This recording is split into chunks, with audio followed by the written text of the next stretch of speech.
Mesdames et messieurs, bonsoir. On se retrouve dans cette nouvelle édition de 22 heures. Voici les titres de ce soir. Le président somalien effectue une visite de travail en République de Djibouti.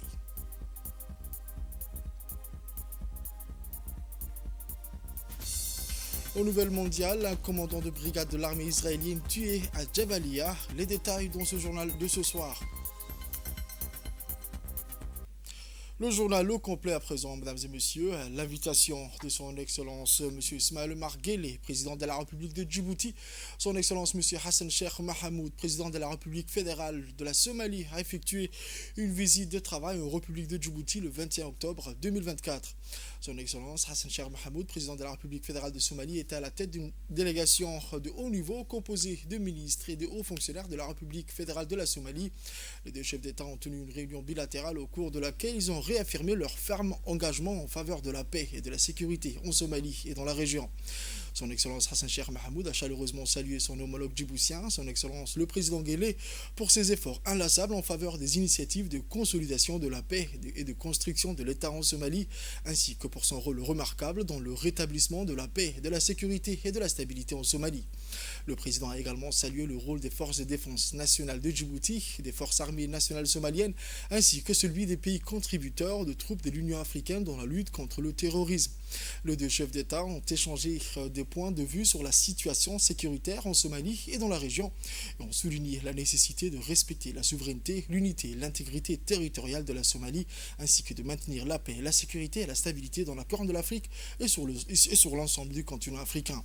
Les chefs d'État ont salué la création de la nouvelle mission de soutien et de stabilisation de l'Union africaine en Somalie, au SOM, et ont reconnu les réalisations de son prédécesseur, l'ATMIS. Ils ont en outre insisté sur le fait que cette mission devrait commencer le 1er janvier 2025 et qu'il est crucial d'explorer toutes les options de financement, y compris la résolution 2719 de l'ONU. Les chefs d'État ont souligné que l'OSOM doit disposer d'un financement prévisible et durable. Les chefs d'État ont également noté qu'il est important de soutenir de manière adéquate la mise en œuvre du plan de développement de la sécurité somalienne et de renforcer les capacités des forces de sécurité somaliennes. Ils ont appelé la communauté internationale à soutenir le renforcement de ses capacités pour assurer une transition en douceur à la fin de la mission de l'OSOM. Les chefs d'État ont souligné la nécessité d'assurer une transition sans heurts de l'ATMIS vers l'OSOM afin de renforcer et de consolider la coopération étroite entre les deux pays. Les deux chefs d'État ont souligné l'urgence de convoquer une session de la commission mixte de coopération, la CMC, dans le plus bref délai. Ils ont donc chargé leur ministre des Affaires étrangères d'organiser une session de la CMC. Les dates et le lieu devront être confirmé par voie diplomatique. Son Excellence, le président Ismaël Omar Guelleh, a réitéré à son homologue somalien, M. Hassan Sheikh Mahamoud, la solidarité continue et le soutien fraternel de Djibouti envers la nation sœur somalienne. Le président somalien Hassan Sheikh Mahamoud a quitté cet après-midi à Djibouti en direction de Nairobi, capitale du Kenya.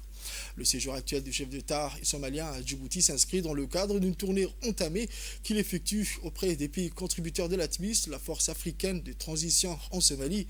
Au palais présidentiel de la République, le président somalien a aujourd'hui été reçu avec tous les honneurs par son homologue djiboutien, Al-Hajj Ismaël Omar Guelleh.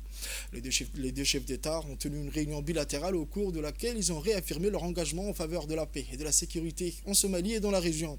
À son départ à l'aéroport international de Djibouti, il a été accueilli avec tous les honneurs par le premier ministre de la République de Djibouti, M. Abdelkader Kamel Mohamed, ainsi que le ministre de Défense, Hassan Omar Mohamed Burhan. Cet événement marque une étape importante dans le renforcement des relations diplomatiques entre les deux nations frères de la Corne de l'Afrique, notamment le déploiement des nouvelles forces qui remplacera l'ATMIS en janvier 2025.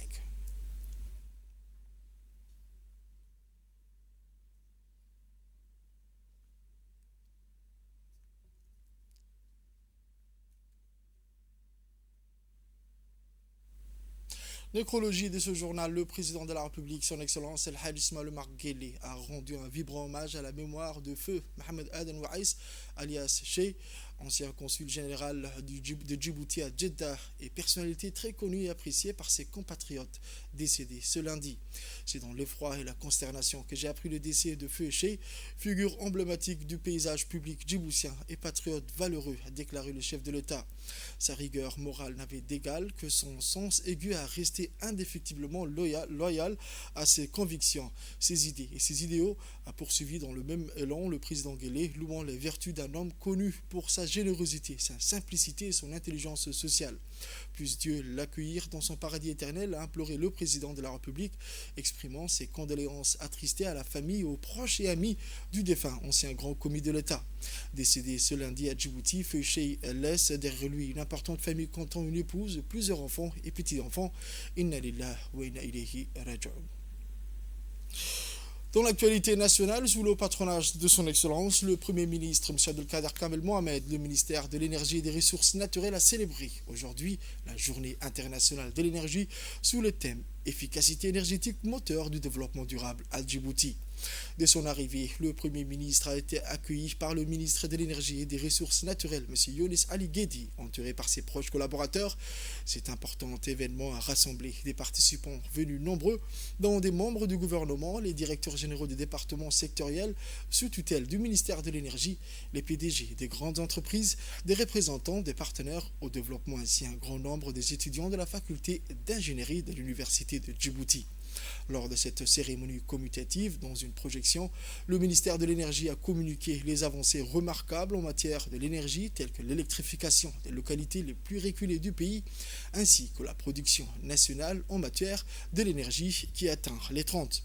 Plusieurs discours ont été annoncés à la tribune de cet événement, tous ponctués sur l'efficacité énergétique de notre pays. Dans son allocution, le représentant du PNUD a indiqué que le groupe PNUD a salué l'engagement de la République de Djibouti sur sa transition énergétique.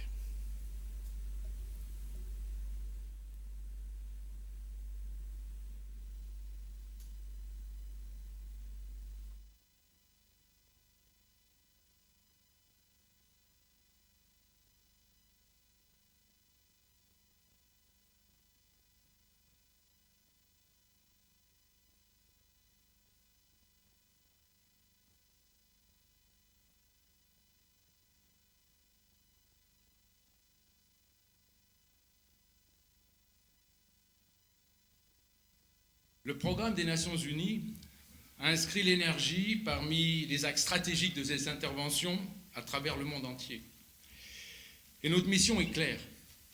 Elle consiste, à promouvoir l'accès universel à une énergie propre, abordable et moderne pour tous, en mettant un accent particulier pour les populations les plus vulnérables. L'efficacité énergétique est au cœur de cette mission car elle permet non seulement de réduire la consommation d'énergie, mais aussi de diminuer les émissions de gaz à effet de serre tout en stimulant une croissance économique durable. Aujourd'hui, je tiens particulièrement à saluer l'engagement exemplaire du gouvernement de Djibouti dans le domaine de l'énergie et de l'efficacité énergétique, notamment à travers sa vision 2035, son plan national de développement et ses contributions déterminées au niveau national. Ainsi, Djibouti s'est positionné comme un véritable champion de la transition énergétique dans la région. Dans son discours, le ministre de l'Énergie et des Ressources naturelles a indiqué, grâce à une vision claire, guidée par l'engagement du président, son Excellence El Hadj Ismaël Omar Guelleh. À l'instar des autres pays du monde, nous sommes réunis aujourd'hui pour célébrer ensemble la Journée mondiale de l'énergie et aborder un enjeu essentiel pour notre avenir collectif qu'est l'énergie. Mesdames et messieurs, comme vous le savez tous, dans le monde contemporain, sans énergie, aucun développement socio-économique n'est possible, n'est même envisageable. L'énergie est donc un levier puissant, indispensable à toutes nos activités de tous les jours. Elle est en effet un facteur essentiel de l'évolution des sociétés humaines, qu'il s'agisse de l'amélioration des conditions de vie ou du développement des activités industrielles. Grâce à une vision claire, guidée par l'engagement du président de la République, son Excellence El Hadj Ismaël Omar Guelleh, nous sommes parvenus à transformer notre système électrique, jadis fortement dépendants de l'extérieur, on a un modèle plus axé sur des solutions énergétiques nationales et durables basées sur l'exploitation propre des énergies propres disponibles dans notre pays. Les progrès que nous avons accomplis jusqu'à présent, qu'il s'agisse du développement des infrastructures d'énergie renouvelable ou des partenariats internationaux, posent les bases solides d'un avenir où l'énergie propre sera à la portée de tous. À ce titre, la mise à disposition d'énergie verte, abondante, accessible, à moindre coût sur l'ensemble du territoire national constitue l'alpha et l'oméga des actions de notre département ministériel. Et c'est conformément à la feuille de route tracée par le chef de l'État. Cette journée de commémoration dédiée à l'énergie est non seulement pour nous tous, pouvoir public, d'informer les usagers sur ces sujets d'un enjeu majeur qu'est l'efficacité énergétique, mais aussi d'organiser des activités de sensibilisation et de modélisation en faveur des ménages et des responsables des entreprises publiques et privées sur les avantages qu'elles présentent par la formulation de meilleures pratiques et des solutions technologiques disponibles en la matière. Tous les projets au ministère de l'Énergie se tiennent en parallèle. Nous avons de nombreux projets en parallèle. Nous avons un objectif bien précis, tracé par l'objectif du chef de l'État, par la vision 2035. Mais moi, je dis à chaque fois que nous allons arriver à développer nos énergies propres avant 2030. Et ça, c'est une réalité. Dans son allocution, le Premier ministre, M. Abdelkader Kamel Mohamed, a souligné pour sa part que le gouvernement a rendu possible de rendre l'énergie accessible pour tous. Voici ses propos. En cette journée que notre nation se joint aux autres pays du monde pour célébrer la Journée mondiale de l'énergie, je suis particulièrement heureux d'être parmi vous. À l'occasion de cette journée commémorative, le gouvernement a pris des mesures audacieuses pour renforcer l'indépendance énergétique de notre pays, avec pour but de devenir un pionnier en matière d'énergie propre. Dans cette optique, nous avons défini une trajectoire ambitieuse pour atteindre un objectif de 100% de production d'énergie verte à l'horizon 2030 et ainsi faire de notre pays un modèle régional de résilience climatique. Cette dernière repose en effet sur plusieurs axes stratégiques essentiels qui guident nos actions, comme l'a souligné le ministre de l'Énergie et des Ressources naturelles, pour accélérer le processus de transition vers les énergies renouvelables et réduire notre dépendance aux importations et aux combustibles fossiles, et en faisant le choix d'investir massivement dans les infrastructures solaires, éoliennes, géothermiques ou encore celles issues de la biomasse ou encore de la marée motrice. Cette dernière, tout récemment expérimentée au pass du Goubet, c'est-à-dire dans la Grande Passe, donne des résultats concluants et encourageants. Mesdames et messieurs, cette année, nous nous rassemblons sous le thème de l'efficacité énergétique, moteur de développement durable. Ce thème, retenu a plus que jamais une résonance tout particulière pour nous. En effet, conformément à nos objectifs nationaux et à ceux des objectifs de développement durable définis par les Nations Unies, l'efficacité énergétique occupe une place importante et centrale dans nos politiques. Notre approche promeut une utilisation plus sobre de l'énergie tant au niveau des ménages que des entreprises, afin de diminuer la demande énergétique globale, mais également de réduire nos émissions de CO2 et protéger ainsi nos précieuses ressources naturelles. En ce jour symbolique, je lance un vibrant appel à tous les acteurs de la société civile, des entreprises, de l'université, des ONG et nos concitoyens pour travailler ensemble à l'élaboration des solutions énergétiques durables. La coopération énergétique avec les pays amis constitue également un pilier fondamental de notre stratégie. Je voudrais également profiter de cette occasion pour inviter la communauté internationale à une collaboration encore plus étroite pour surmonter ensemble les défis énergétiques mondiaux.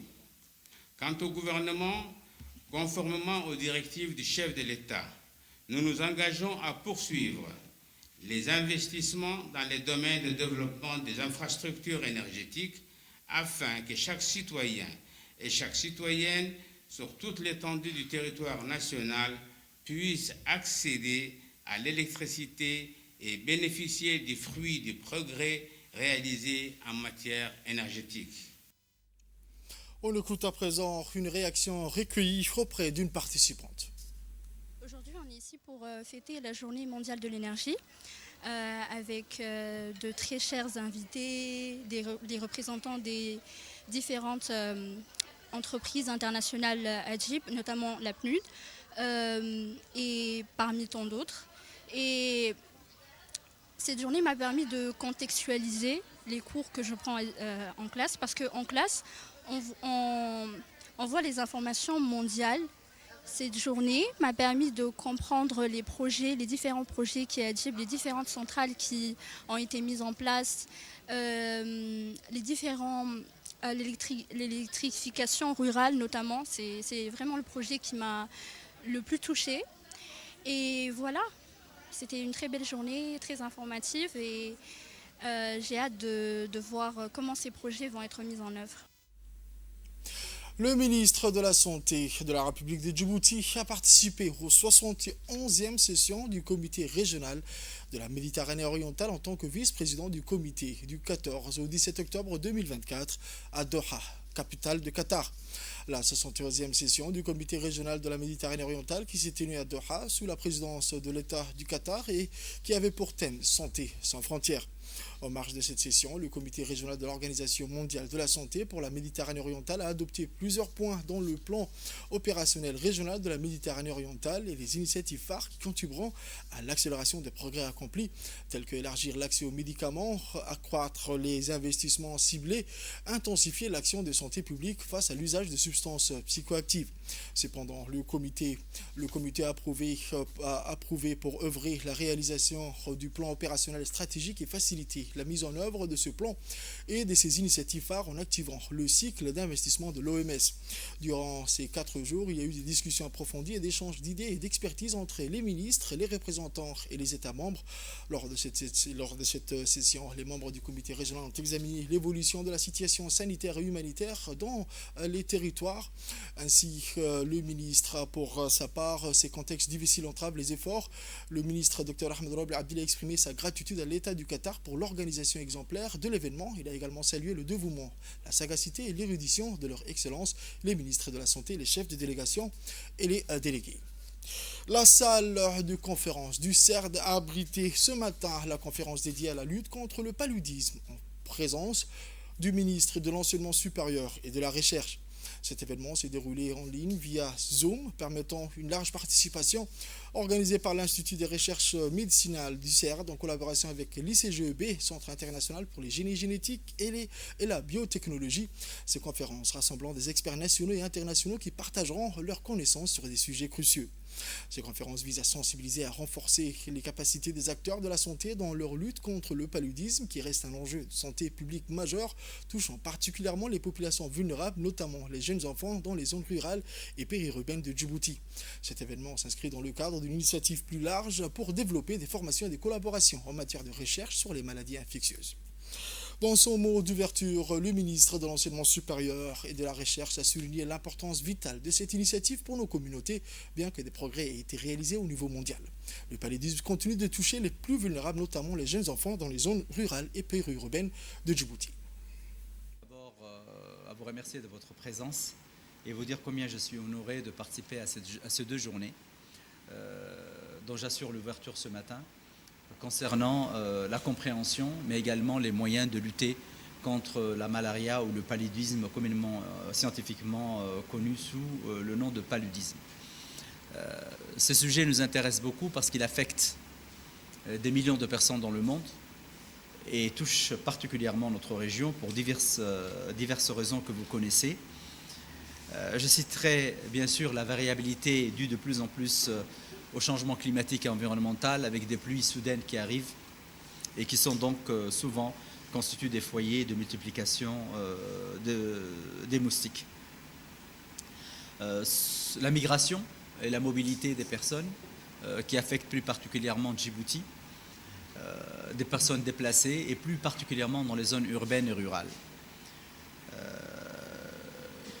De plus en plus, il est également constaté des résistances au niveau des traitements de ces maladies, du paludisme. Et je pense que les chercheurs aujourd'hui dans le monde entier travaillent sur les solutions à apporter par rapport à l'amélioration de la connaissance de ces mécanismes de résistance et des produits donc, de lutte contre le paludisme. Et enfin, l'accès aux soins, les infrastructures qui doivent être améliorées.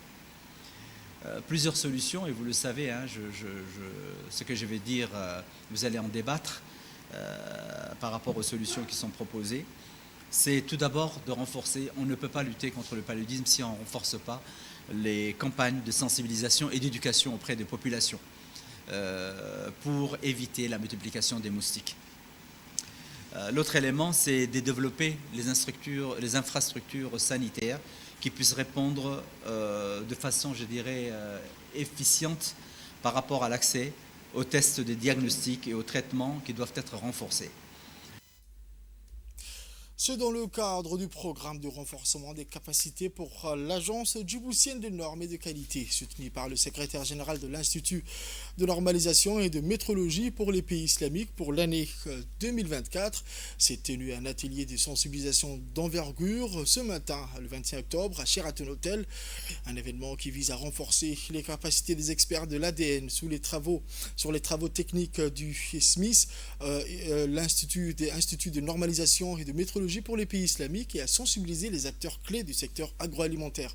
Cet atelier s'inscrit dans le cadre du programme Promouvoir l'intégration économique régionale dans la Corne de l'Afrique pour le développement du corridor de Djibouti, financé par l'Union européenne, géré par l'Agence française de développement et mis en œuvre par Trademark Africa. L'atelier a réuni des experts de l'ADN, des représentants du secteur privé ainsi que des parties prenantes gouvernementales et non gouvernementales du secteur agroalimentaire de la République de Djibouti. Pose un défi majeur en termes de contrôle de la qualité et de certification. Même si ces produits arrivent sur notre marché, certains avec des logos et des labels halal, il est de notre devoir, en tant qu'agence djiboutienne des normes et de la qualité, de garantir que ces certifications qui ont été émises respectent les normes internationales et les plus exigeantes. Pour cela, il est essentiel de renforcer nos capacités techniques et de mettre en place une infrastructure de contrôle efficace. Grâce aux différents membres du comité technique de normalisation, grâce aux experts djiboutiens, on espère qu'on pourra arriver à bout, surtout avec la mise en place de ce premier atelier de formation. On écoute à présent les détails du ministre de l'Agriculture, Ahmed Mohamed Awal. Le secteur agroalimentaire, qu'il s'agisse de la production locale ou de l'importation, est au cœur des préoccupations de notre gouvernement. Je voudrais dire ici que de plus en plus, à l'ère du XXIe siècle, il y aura de plus en plus de produits transformés dont l'ingrédient le plus important sera à base de produits chimiques, malheureusement. Et il sera très difficile au laboratoire, je fais allusion au laboratoire de normes alimentaires, l'ANA, de différencier ce qui est produit chimique et ce qui est produit organique. Comment nous allons distinguer normes halal du reste? C'est le rôle aujourd'hui du ministère du Commerce, accompagné par les experts de l'OCI, de former ces experts. Et je dois dire que cet atelier pour nous revêt une importance particulière. Plus nous apprenons, plus on aura une liste de produits halal et plus nous allons distinguer le vrai du faux. Ensuite, le ministre du Tourisme a indiqué que cet atelier constitue une étape clé dans la promotion de l'utilisation de normes internationales pour harmoniser les pratiques commerciales et techniques de Djibouti. Mesdames et messieurs, les produits halal constituent une part considérable du commerce mondial et un potentiel de marché atteignant le 7 000 milliards de dollars américains. C'est un grand marché économiquement attrayant. Le marché halal comprend, comme il a dit le directeur général de l'ADN, des produits alimentaires, des textiles, du tourisme, des cosmétiques, des médicaments et autres. La République de Djibouti, dont la population est entièrement musulmane, s'inscrit parfaitement dans cette logique de promouvoir la consommation des produits halal, notamment par le biais d'une politique de normalisation adaptée aux besoins de consommation de nos concitoyens. Mesdames et messieurs, notre pays, en tant que nation au carrefour de routes commerciales, doit s'assurer que ces produits tant alimentaires que non alimentaires répondent aux normes de qualité les plus strictes, notamment les normes halal. En tant que ministre du Commerce, je souhaite souligner l'importance de ces normes pour l'économie nationale et leur impact positif sur le commerce extérieur, mais également entre OCI, notamment pour accéder aux marchés internationaux exigeant la certification halal. Aujourd'hui, le port polyvalent de Djibouti a accueilli le navire MV Dolphin qui va procéder au déchargement de 151 conteneurs, marquant ainsi un premier historique. Cette ligne maritime, avec une capacité totale de 500 conteneurs, ce navire en provenance de la Chine représente une avancée significative dans l'exploitation des conteneurs vides retournant en Asie.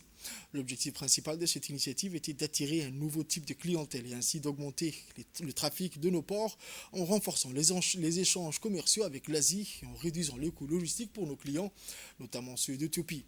L'arrivée de la ligne China United Lines est le fruit de concertations fructueuses menées par une délégation djiboutienne du port d'IMP qui a effectué une visite en Chine en juin dernier.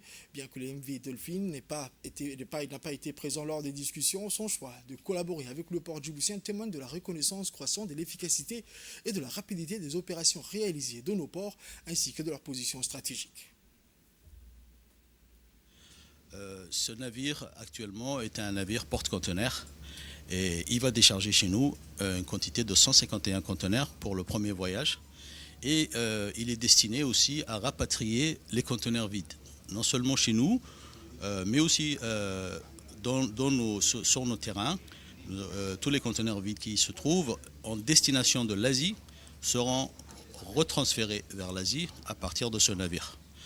Donc ce navire et ce travail que vous voyez est le résultat des relations que nous avons tissées avec la Chine, dont fait partie la route de la soie. Et c'est le résultat des négociations et des arrangements et des contrats que nous avons signés précédemment avec les lignes chinoises. Donc nous avons réorienté notre stratégie et maintenant voici les fruits de ce travail-là. Et je remercie aussi la tête de ligne de notre équipe ou de tous les gens qui ont œuvré à ce travail. En premier, notre directeur général, M. Jama Ibrahim Darar.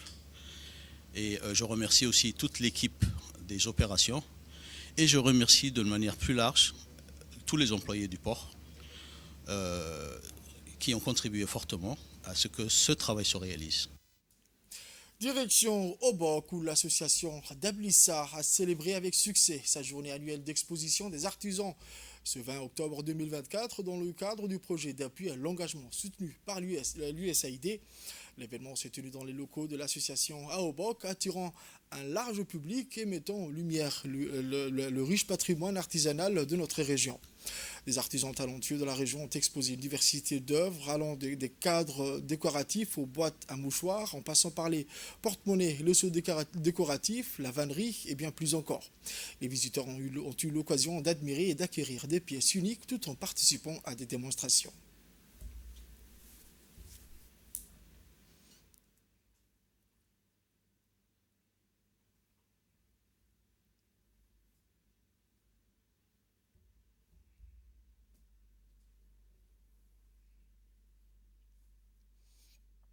Le président du conseil régional d'Obok s'est réjoui de cette initiative.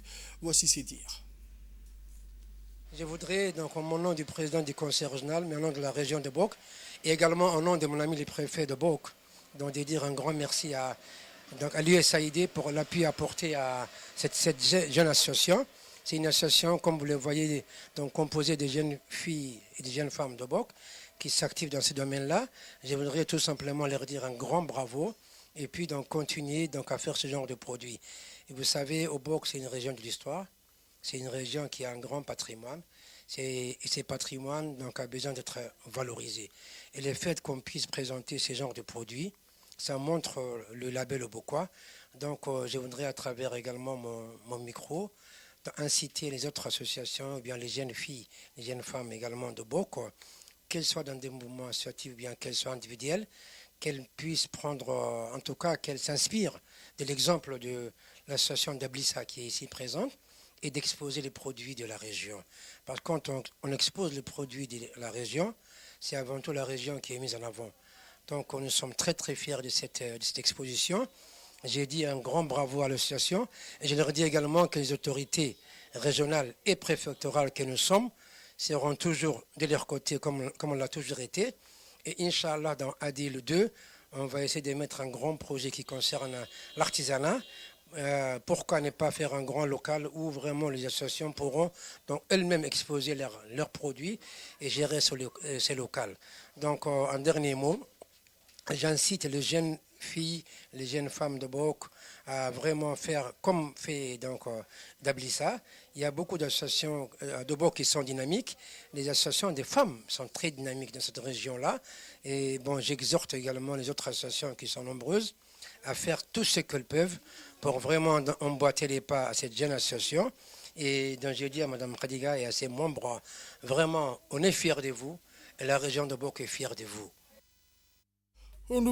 Aux nouvelles mondiales à présent, je vous le disais dans le titre, l'armée israélienne a annoncé hier soir la mort d'un commandant de brigade dans le nord de la bande de Gaza. Les détails avec ma collègue Fardous. L'armée israélienne a annoncé hier soir la mort d'un commandant de brigade dans le nord de la bande de Gaza. Le commandant de la 401e brigade blindée de l'armée israélienne, le colonel, a été tué lors de combats dans le nord de la bande de Gaza. Les combattants d'Al-Qassam ont réussi à abattre 2 soldats israéliens en les touchant directement dans le bloc 2 du camp de réfugiés de Jabalieh. Ils ont également indiqué qu'un char israélien avait été touché par un missile Yassin 105 et qu'un véhicule de transport de troupes Namer avait été touché par un missile tandem à l'ouest de Jabalieh. Cette offensive est le dernier épisode en date de la campagne meurtrière menée par Israël depuis le 7 octobre de l'année dernière contre la bande de Gaza. C'est tout pour ce journal de 22h, mesdames et messieurs. Merci à vous de l'avoir suivi et restez avec nous pour la suite du programme sur Télé Djibouti.